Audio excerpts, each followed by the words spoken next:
Čakaj. Môžeš. Takže naber si trošku síry alebo železných pilín. Daj na ten krúžok na papier. No. Dobre, teraz toľko istú síry si naber.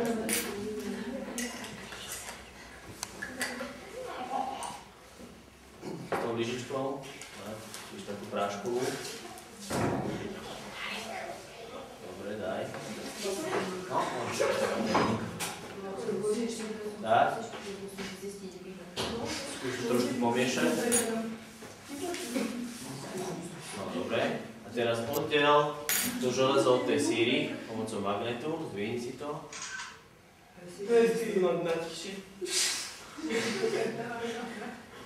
Poposúvaj to železo. Je ti to?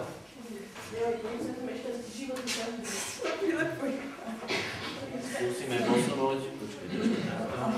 Takto. Že železné piliny by sme oddelili pomaličky od síry.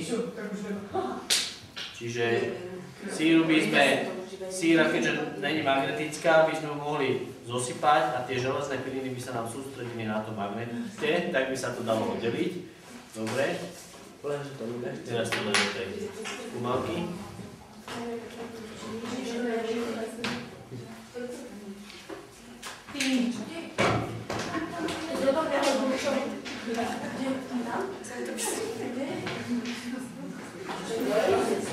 Všetko to tam daj.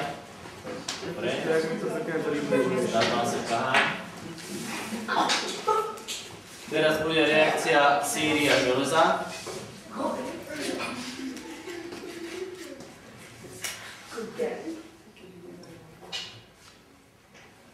Dobre, uchyť si skúmalku do držáka.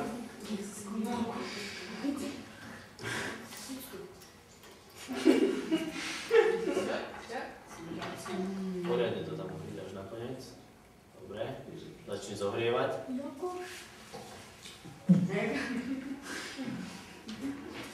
Až do rozžeravenia, takže zohrievaj dlho. Až kým železo nebude žeravé.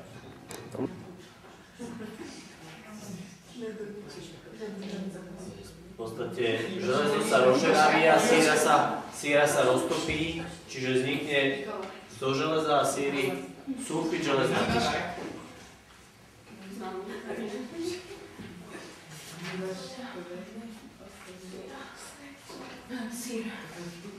Cítite ten zápach síry, áno? Nie.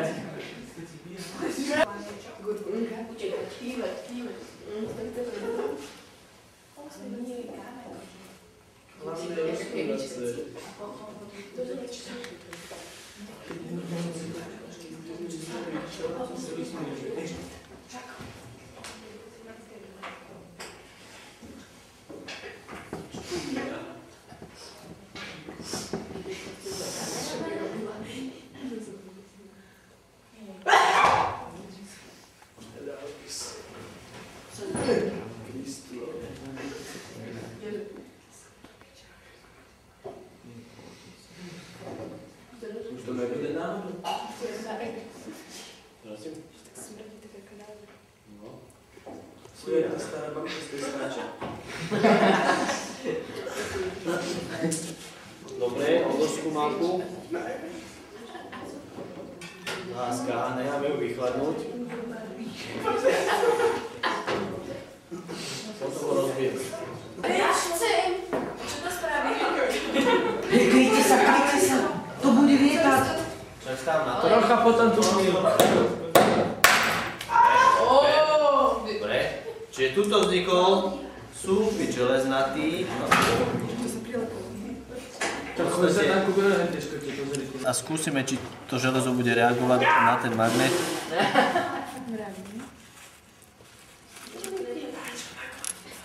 No, tam, kde sa tá síra nezreagovala s tým železom, tak tamto reaguje na tých miestach, kde železo so sírou zreagovalo, čiže vznikol sulfid železnatý, tamto